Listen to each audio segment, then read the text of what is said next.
Good morning all of you. मेरा नाम Bhagat Singh, assistant professor zoology, government college Dholpur. मैं आपको बीएससी पार्ट थर्ड का पेपर फर्स्ट कोऑर्डिनेट जूलॉजी पढ़ा रहा हूँ। पिछले लेसन में हमने ये देखा था कि सिलेबस में कौन कौन से सेक्शन को इंक्लूड किया गया है, सेक्शन ए, बी एंड सी। उनमें कौन कौन से कंटेंट हैं, उनको हमें किस तरह से स्टडी करना है। हमने पिछले लेक्चर में क्लासिफिकेशन को स्टडी किया। क्लासिफिकेशन में किस प्रकार से कोऑर्डिनेट को डाइवर्सिफाई किया गया है, ये हमने देखा। आज के लेक्चर में हम ये देखेंगे कि टिपिकल एनिमल जो हार्डमनिया हम नाम सुनते हैं, आपने सेक्शन ए में मैंने बताया था आपको कि हार्डमनिया के बारे में हम स्टडी करेंगे। हार्डमनिया के बारे में यहाँ पे हम उसके सबसे पहले सैलिएंट फीचर्स देखेंगे, क्लासिफिकेशन देखेंगे, फिर उसके डिफरेंट टाइप के सिस्टम्स को हम यहाँ पे स्टडी करेंगे। तो सबसे पहले मैं आपके सामने ये शुरू करना चाहूँगा। इसे आप इस पहली स्लाइड में देख सकते हैं। यहाँ पे जैसा दिखाया गया है, हार्डमनिया एक मराइन एनिमल होता है, उसका ही एक डायग्राम इस स्लाइड को, इस लेक्चर को शुरू करने से पहले मैं आपको यहाँ पे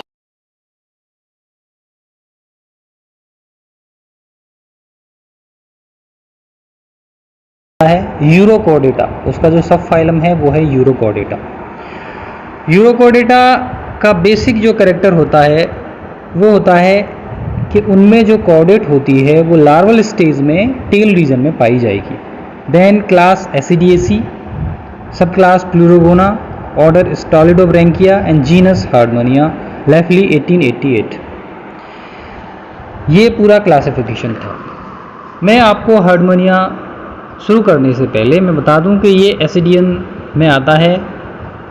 इसे सी स्कर्ट भी कहा जाता है, सी स्कर्ट या समुद्री फव्वारा। समुद्री फव्वारा कहने का यहाँ पे तात्पर्य है, एक मीनिंग है, उसका एक रीज़न है। मैं आपको यहाँ पे बता देता हूँ कि आप यहाँ पे देखें, जो आपको ये डायग्राम दिखाया जा रहा है, ये आप डायग्राम देख सकते हैं। यहाँ पे दो साइफन है, एक ब्रैकियल साइफन और ये एट्रियल साइफन। ये दो साइफन मुख्य रूप से यहाँ पे मुख और गुदा की तरह काम करते हैं। ब्रैकियल साइफन मुख की तरह काम करेगा और एट्रियल साइफन एनस की तरह काम करेगा। क्योंकि बहुत ही ये स्पेशलाइज्ड एनिमल नहीं है, इसका आवास, इसकी भोजन की आदतें बहुत ही सरल प्रकार की होती हैं, इसीलिए इसमें ये दो साइफन स्पष्ट रूप से बाहर दिखाई देते हैं हमको। ये जल की धाराओं से जैसे ही भोजन ग्रहण करता है तो एक साइफन से यहाँ से जल की धारा प्रवेश करेगी और दूसरे साइफन से जल की धारा बाहर निकलेगी। जब ये बाहर निकलती है तो एक फव्वारे की तरह निकलती है, इसीलिए इसे हम समुद्र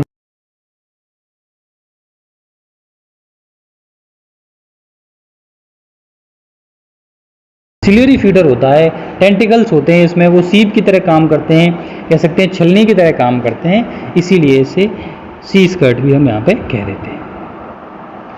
आप देखेंगे, ये मैं जो डायग्राम आपके सामने स्लाइड शेयर कर रहा हूँ, इसके बाद अभी मैं बाद में इसके बारे में डिस्कस करूँगा। सबसे पहले मैं इसकी जनरल कैरेक्टरिस्टिक्स के बारे में आपको यहाँ पे दिखा देता हूँ।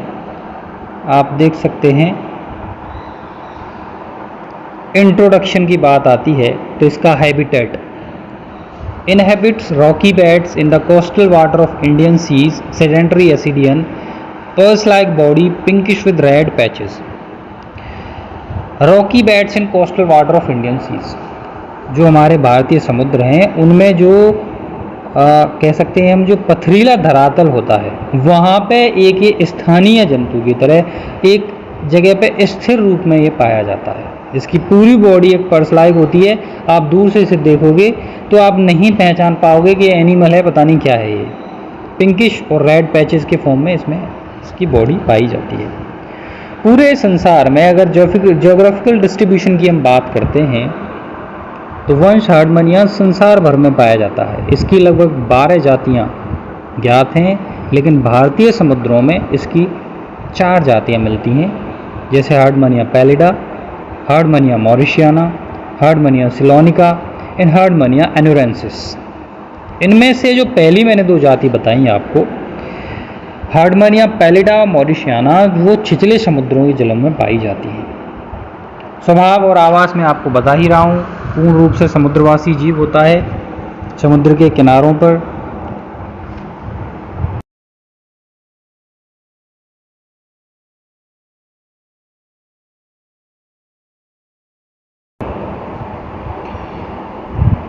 अनेक जंतु जैसे गैस्ट्रोपोड, मोलस्क, डाइटम, शैवाल, चपटे कृमि, क्रस्टेशियन, सीलेंट्रेट, ये सभी हार्डमनिया के बाहरी कवच पर भी देखे जा सकते हैं, इनसे चिपके रहते हैं।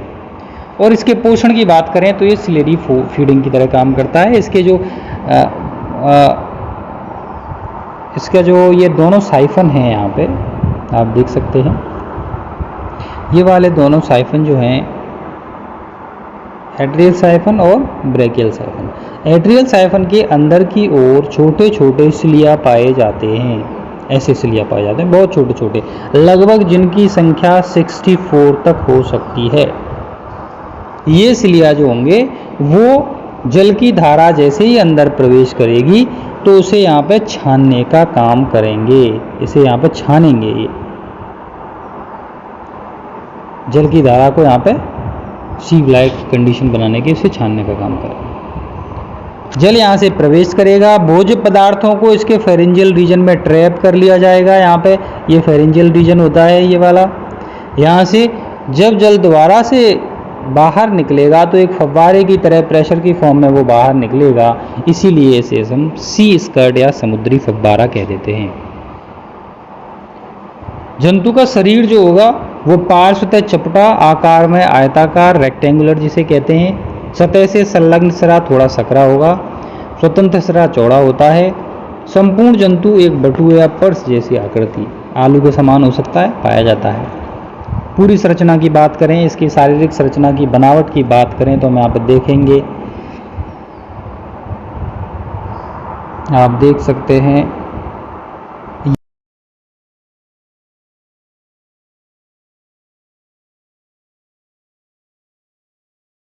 पाई जाती है। शरीर का दूरस्थ स्वतंत्र भाग वास्तविक देह कहलाता है। यह निचले भाग या पाद की अपेक्षा चौड़ा और लंबा होता है। वास्तविक देह के स्वतंत्र सिरे पर दो छोटे बेलनाकार प्रवर्त ब्रैकियल व एट्रियल साइफन आपको दिखाई देंगे। ये ब्रैकियल साइफन दिखाई देगा, ये एट्रियल साइफन दिखाई देगा बाहर की ओर। दोनों साइफन एक समांतर स्तर पर होते हैं, दोनों समान ऊंचाई पर होंगे। ब्रैकियल साइफन पर ब्रैकियल छिद्र पाया जाएगा, यहाँ पे ये वाला छिद्र ब्रैकियल छिद्र है, और एट्रियल साइफन पर एट्रियल छिद्र पाया जाएगा। और जो ब्रैकियल छिद्र है वो ही माउथ की तरह काम करेगा, ये माउथ की तरह काम करेगा। प्रत्येक छिद्र 4 स्पष्ट पिंड या लिप्स कह सकते हैं उनसे घिरा रहता है। लिप्स यहाँ पे प्रेजेंट हैं, लिखा हुआ है, लिप्स उस पर उपस्थित होते हैं। दूसरी तरफ हम फुट की बात करते हैं। निचले सिरे पे आप देख सकते हैं ये फुट वाला रीजन है। संपूर्ण जो पाद या फुट होगा वो टेस्ट या ट्यूनिक अर्थात जो चोल होता है उससे बना होता है। मिट्टी के कणों, कवचीय टुकड़ों या अन्य पदार्थ के चिपके रहने के कारण ये जो फुट होता है वो गंदे से रंग का एवं खुरदरा दिखाई देता है आपको, क्योंकि नीचे के स्तर पर होता है और बहुत सारे पदार्थ इससे चिपके रहते हैं। फुट का आकार एवं परिमाण विभिन्न प्रकार का होता है। समुद्री तल में सतह के सख्त होने पर वास्तविक देह की ही एक बड़ा चपटाव अवतलीय आधार बनकर सतह से चिपक जाती है। अब हम बात करते हैं टेस्ट और ट्यूनिक की। बहुत ही इंपॉर्टेंट इसका वो है, बाहर की ओर शरीर का सबसे बाहरी मोटा अल्प पारदर्शी रक्षात्मक आवरण, बाहर की जो आवरण है ये वाला आवरण आप देख सकते हैं। ये बाहर का जो आवरण है वो क्या कहलाएगा? टेस्ट कहलाएगा, ट्यूनिक कहलाएगा, जो कि ट्यूनिसिन नामक सेलुलोज से बना होता है। ये वाला जो पोर्शन है टेस्ट वो ट्यूनिसिन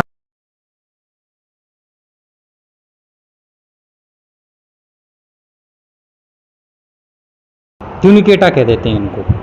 इसी टेस्ट या ट्यूनिक में विभिन्न प्रकार के सहायक श्वसन अंग, संवेदी अंग, सेंसरी ऑर्गन पाए जाते हैं। जैसे हमारी त्वचा में पाए जाते हैं, हमारी स्किन में पाए जाते हैं, उसी प्रकार के संवेदी अंग इसके टेस्ट या ट्यूनिक में भी पाए जाते हैं। थोड़ा सा डिफरेंट अब हम देखेंगे कि जैसे जैसे हम एनिमल्स में आगे बढ़ते जाएंगे, हार्डमोनिया से आगे चलेंगे, हम दूसरे ग्रुप के एनिमल्स आएंगे, उनमें डेवलप कैरेक्टर बढ़ते जाएंगे। जैसे हमारी स्किन होती है उसी तरह इसका टेस्ट है, लेकिन बहुत ही सरल प्रकार का। हमारी स्किन बहुत ही जटिल प्रकार के कॉम्प्लेक्स स्ट्रक्चर उसमें पाए जाते हैं, लेकिन इसमें ऐसा नहीं होता। तो टेस्ट कोमल उपास्थि समान संरचना होती है जिसमें कई सारी संरचनाओं से मिलकर बना होता है और उसमें कई प्रकार की कोशिकाएं भी पाई जाती हैं।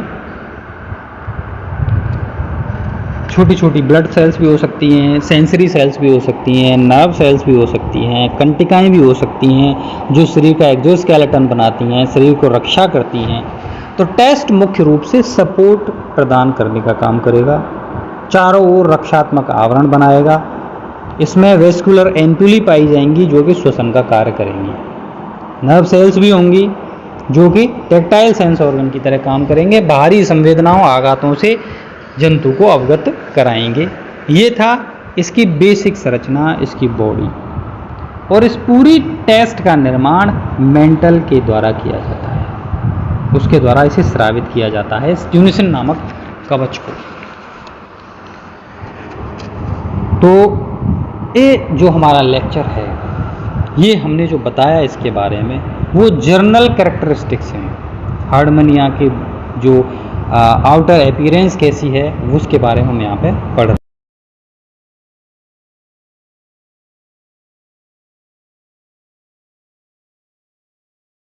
ये हार्डमनिया है, थोड़ा सा इसमें कुछ पॉइंट लिख दिए हैं यहाँ पे, आप देख सकते हैं। Found in shallow nature, commonly called sea squirt. मैं बता चुका हूँ सी स्कर्ट क्यों कहेंगे, समुद्री फव्वारा क्यों कहेंगे। हर्मेफ्रोडाइट है, उभयलिंगी है। फर्टिलाइजेशन इज एक्सटर्नल, जो युग्मक होंगे, स्पर्म और ओवा होंगे, वो जल में मुक्त किए जाते हैं।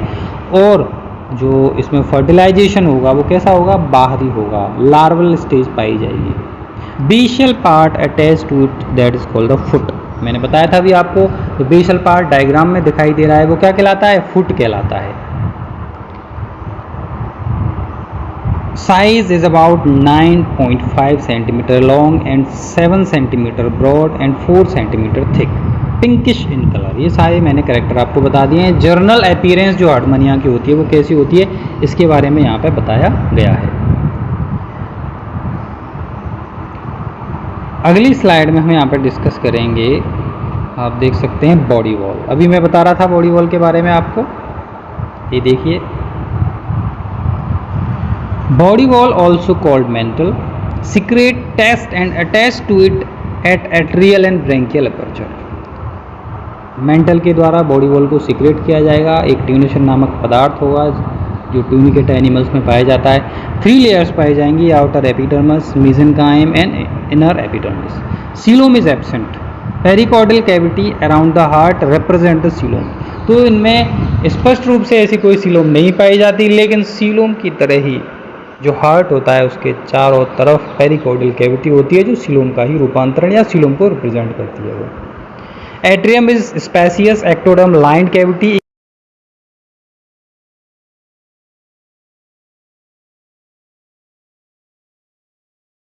यहाँ पे ये स्पिक्यूल्स वगैरह दिखाए गए हैं जो इसके एक्सोस्केलेटन में पाए जाते हैं। ये देख सकते हैं आप, ये डिफरेंट टाइप के स्पिक्यूल्स हैं, वेस्कुलर एम्पुला हैं, ये कुछ सेल्स हैं जो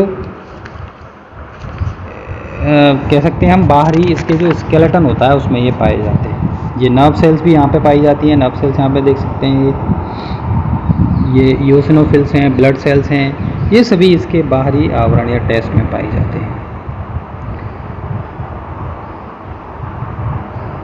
तो ये था हार्डमनिया के बेसिक कैरेक्टर्स, जर्नल कैरेक्टरिस्टिक्स।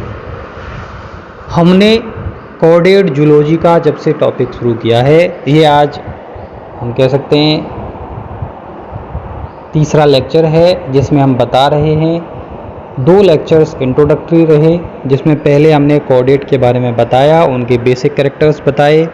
दूसरे जो लेक्चर में हमने बताया कि किस प्रकार से कॉर्डेट का क्लासिफिकेशन किया जाता है। तीसरे लेक्चर में आज हमने ये बताया कि हार्डमनिया जो होता है वो किस प्रकार एक टिपिकल प्रोटोकॉर्डेट एनिमल है, उसमें ऐसे कौन कौन से कैरेक्टरिस्टिक्स हैं जो ये बताते हैं कि वो कॉर्डेट है, और इसमें किस प्रकार से विकास हुआ, उत्तरोत्तर धीरे धीरे विकास होगा अगले ऑर्डर्स तक, क्लासेस तक जाते समय। तो ये आज हमारा लेक्चर था। अगले लेक्चर में आज हमने हार्डमानिया के बारे में स्टडी किया है, जनरल कैरेक्टरिस्टिक्स पढ़े हैं। अगले लेक्चर में हम हार्डमानिया का डाइजेस्टिव सिस्टम स्टडी करेंगे। डाइजेस्टिव सिस्टम के बारे में उसके डायग्राम को देखेंगे, उसे समझेंगे, उसकी पाचन प्रणाली क्या होती है, खाद्य जो उसकी आदतें हैं, फीडिंग हैबिट्स हैं, वो कैसे होती हैं।